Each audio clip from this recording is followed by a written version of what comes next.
Hey guys, and welcome to Ascension with V. This is kind of like a random one, more of like a test to see how I like doing these particular podcasts, but something that I wanted to talk about. Again, I always say I set an intention for what I want to talk about on a podcast or for a video, and essentially God's Source Universe just usually flows through me whatever it is that I need to speak about. So if it takes the turn for some random topic, then you guys know that's what's happened. But I wanted to start off talking about the importance of knowing yourself, knowing what your ground zero is like, knowing what your homeostasis is like, knowing what you are like without the influence of somebody else's energy projecting onto you, somebody else's wants or needs or fears projecting onto you. What I mean by that is that there can be a lot of times where, especially if you live with someone or you're in close proximity with other people, perhaps even if you live in like an apartment building, there can be times where you are picking up on the energy of others around you or people, again, that are close proximity to you. And some of the things, that you feel, some of the thoughts that you might have are not even yours. This is even more prominent if you have the gift of clairsentience, like clear feeling. You're able to pick up on and feel the emotions of others, or not even just the emotions, the energies, the frequencies, the vibrations, the thoughts and feelings of others, right? If you have this gift and ability, a lot of things that people tend to do is want to, immediately put up this fortress of protection around themselves. But speaking from experience, I too went through this. And you guys, if you don't know at this point, I'll tell you now that everything that I tell to you guys is from my own personal experience. Like, I have walked the walk that I'm talking the talk about. I am a projector in the human design. So my archetype, my way of being is to literally trial and error my way through life. I do all the things to figure out, hey, does this work? Nope, this isn't for me. Hey, does that work? Nah, that's not it either. I'm a 1-3, so it's like the knowledge and the experimenter of really kind of bumping my way through life. I tried the whole thing of, okay, let me shield myself and block myself off from anyone and anything potentially coming in and affecting me and touching me. And even to the point of where, like, I didn't want people to like hug me. And I know sometimes people have that. They're just, in general, they're not big PDA people. They don't like people touching them. They don't want public displays of affection, especially as strangers, They don't want to be touched. But like, this was like a thing of like, please don't put your energy on me.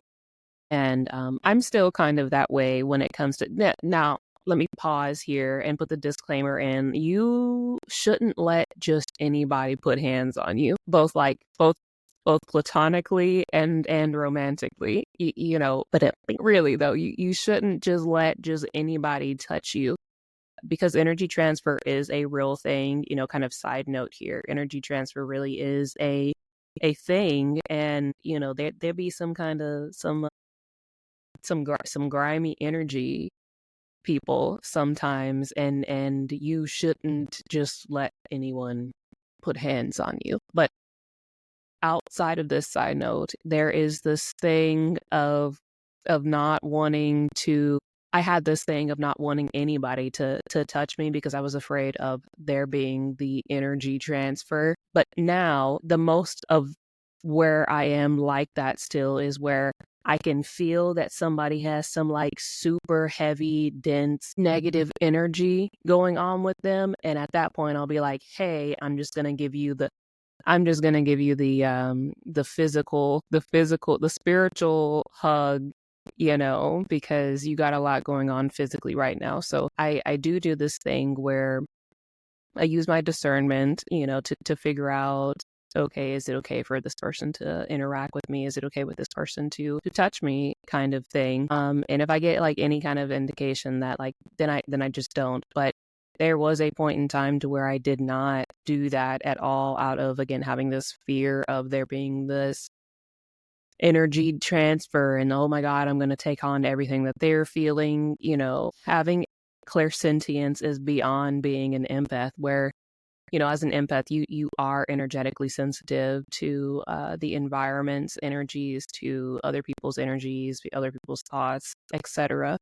But like having clairsentience on top of this is like an added layer of complexity with this gift, because again, it exceeds beyond the parameters of just what it is that empaths have that ability for. So the thing that I was doing was like, okay, let me put the world of light around me, and let me have like all the armor on, and all of this. I was doing the max that you could possibly do to try and like protect your energy, right? But what I was doing was I was closing myself off to God's source universe. I was closing myself off to my manifestations. I was closing myself off to the things that I, am trying to magnetize into me, energetically pull into me, that were true and pure and good. Also, so like I was really kind of effing myself on the highest degree. And I remember I was writing in my journal. I was automatic writing in my journal one day, and I reflected back after I had written, and on the side in my journal I had written, "We can't get access to you because you have blocked us off. Take your guard down." And it was like a month later that I saw it, because again, I was going through this phase. It was almost like going through, I wrote it in my book. If you guys don't know, I have a book coming out called The New Earth Guidebook to Healing and Ascension. And it comes out on February 5th, 2025 on Amazon if you're interested in it. But in the book, I had written in the chapter, The Art of Spiritual Warfare. And I wrote that it was like almost experiencing kind of like a manic episode, like a complete mental breakdown. I was like super paranoid about everything, and it was just a hot mess. It literally was kind of like the worst year and moment of my life ever. And so everything kind of really just had me on edge, and I just didn't want to be, bothered by anyone or anything. But really what it was during that time was that I was going through this massive like deconditioning, this detoxing, and this refragmentation of, these lost parts of my mind. My mind had been so suppressed for such a long time. I was on like a lot of medicines, a lot of medications for essentially 30 years of my life. Nah, like 25 years of my life, because it started when I was 4. Just a really, really long time on these things that influence your mindset. And I didn't know who or what I was outside of these medications. And so it was like the combination of, coming off of these medications, and then, going through this detox and this refragmentation, where I just didn't go back and look at what I had written. I was just continuously writing in my journal. And honestly, that's what got me through everything that I was dealing with, was journaling. And I highly recommend that to anyone who listens to this. Journal.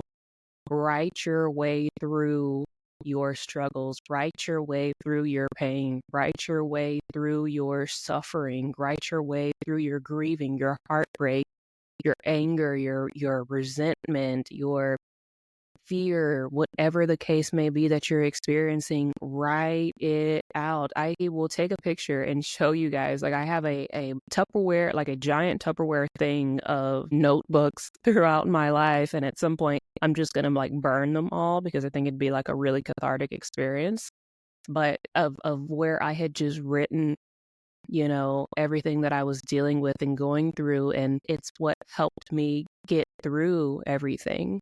So I highly recommend, when you hear like, oh, you need to journal, like it sounds like a kind of slightly triggering thing. Like, I'm over here going through the worst thing in my life and you want me to journal? What? But it did. It really did. It did help me. So anyways, getting back on it, it took me like a good month to be re-guided to go back and look at what I had written about, or what they had written for me on saying, hey, you have us blocked out. You have put up so much protection. You have us blocked. Let down your barriers. And I'm not gonna lie, when I saw it, I was like, I don't know about it. Because it seems scary, it seems daunting, because it makes you feel like you're just out here in the world like ass naked, like it makes you feel like your ass is out, and at any point in time anyone or anything could come and violate you. It's scary. It makes you feel like you're like this sitting duck. So I did. I sat and I contemplated, like, what do I do here? And eventually I sat and I was like, okay, so how do I do this? And I asked for guidance, and I asked, what are the steps that I need to take to kind of start peeling the layers, unlocking this vault and unlocking this vault, and disassembling this wall and disassembling that wall and this and that and the third. And it took about a couple of months. I would say 3 to 5 months it took me to get out of this like very hardened, like Fort Knox type feeling of protection that I put up around me. And then once I got to that point, that was when, it was it was kind of like that song, like, it's like, I can see clearly now the rain is gone. Like, it's like the clouds just went away, and like the sunlight could hit me and things started to clear up in my life. And then I started like having new experiences coming in, and some of the things that I had manifested or asked for or prayed for, some months and years back started coming in for me, and things started shifting because now, it had access to me. Beyond that, I had gotten out of that fear energy, that fear mentality. I had gotten out of feeling as though everything and everyone around me was a threat. And let me tell you guys this, also side note, but very important side note here, is that fear is such an illusion, and it is a tool and tactic from the enemy, right? To keep you stagnant and in that low vibration, the densest, the most heaviest of energies, of realms, of dimensions. Because there's like a chart. I don't know what this chart is, where it's from, but there is this chart that they're showing me of like where your energy is at, right? Up here being the most highest frequency, the most highest realms, the most highest densities, and at the very, very bottom, in this like narrow little sliver, what I call and envision in my book is the Mariana Trench and the abyss. Down in the crevice of the abyss is where fear lives, right? It's like the lowest frequency and point that you can exist in. And that's where anything negative, any negative energy or entity wants you to be. That I just, for conversational speak here, I'll just continue to call it like the enemy. That's where the enemy wants you to stay, because that's where you can be controlled. That's where you can be manipulated. That's where you can be kind of molded and shaped to the enemy's liking, right? But outside of that, once you break through the barrier of fear, you then have access to all the other higher realms and the higher frequencies and the higher densities of existence. Right. And it is impossible for the enemy to influence or penetrate into those realms. Right. So the control is lost once you reach a certain frequency, once you reach a certain energy once you reach a certain vibration. So I began leaving that density, the Mariana Trench, the abyss energies. And so I was no longer in that fear and that paranoia thing. And I didn't feel like everyone and everything was a threat to me. And I began more and more kind of coming out of my cave and allowing, people to see me and allowing people to interact with me and allowing people to be close to me. Now, don't get me wrong, like I still am very much, I'm an ambivert, right? So like kind of almost equally portioned and extrovert and introvertness. But outside of that, really honestly, like I am, I'm very introverted. Like I like my space and I like my alone time, and I really need to be alone to recharge and recoup and rest. So it is still, foreign for me. It is still a little difficult for me to allow people to be around me for a long amount of time, to be like intimately like in my bubble. But it's not from like it's not from like a fear or paranoia perspective. It's just a preference. It's just me, you know. But outside of that, once I let go of that of that fear, and I came out of having that giant, Fort Knox wall of protection around me, I was so much freer, so much happier because I was moving. Like I was no longer stagnant.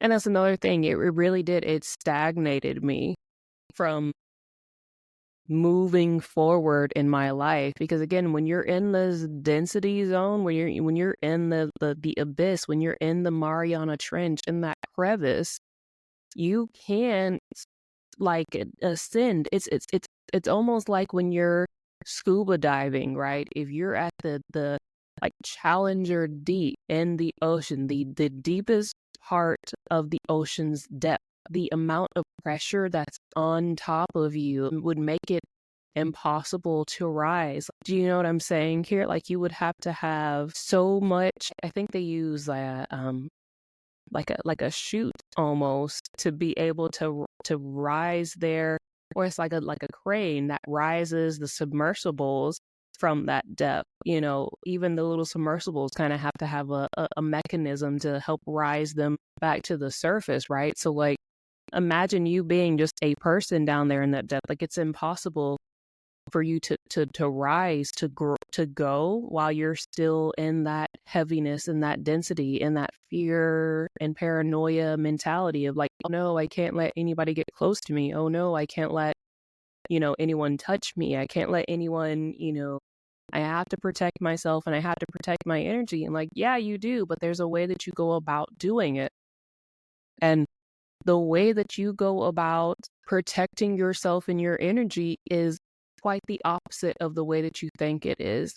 It's not you close yourself out and encapsulate yourself with this wall of protection and this wall of energy. No. It is you allowing your heart chakra to be so open, to allow your heart's energy, your love energy, the things that make you this this giant Care Bear energy to surround you, to allow your love to be the repellent of anything that is of negative energy, that is of a denser, of a lower frequency or vibration. Literally, once you reach a certain point, your energy, your authentic signal and energy becomes a repellent and an immediate filter for anything that's on bullshit, for anything that is coming towards you with any kind of ill will or ill intent. It becomes a filter for people, places, and things that cannot and are not in alignment with you and your highest self. Your tool is to allow your love, your energy, your care to be what radiates out into the environment, to encapsule you with its protection. That's what it is. It's when you crack your heart open and allow your heart chakra to truly be open and to truly shine, instead of closing yourself off to love, or closing yourself off to the world, or closing yourself off to, whatever the case may be. You are able to then go out into the world without fear of people, places, and things attacking you or coming at you in some negative way or manner. Your heart is what repels things that are not for you. It's almost like it's so blinding. Like the light and the love energy is so potently blinding that it's like, oh my God, my eyes, to anyone or anything that is trying to come up from the depths. Because remember, there's no light in the Mariana Trench. When you're at that abyss, when you're in that Challenger Deep, there is no light. That's why the fish and the creatures there have, that's why the fish and the creatures there have bioluminescence, because they have to produce their own light. There is no light that reaches down in that depth. So these use this example, these creatures that could be trying to creep up towards you, like your love energy radiates so brightly that it's literally like, oh my God, my eye, to anyone or anything that's trying to creep up from the depths. And this is the best way that I can try to describe it to you guys. But I just want to stress the importance of not putting up the Fort Knox of protection around you and walking around with the knight's armor on all the time around people, because it just F's you in the end. Speaking from experience, it closes you off from your guards. It closes you off from your guidance. It closes you off from all the things, right? And it makes you slightly kind of like repellent to your things that you have sent out there into the universe to magnetize in. Please keep that in mind, and I'm going to wrap this episode up here. Again, it was kind of an experimental thing, just to see how I liked it, and also to see, how you guys liked it, and we'll go from there. But I hope this was helpful, and I'll see you guys on the next one. And don't forget to get your book on February 5th, 2025 on Amazon, The New Earth Guidebook to Healing and Ascension. I'll see you next time. Be squad.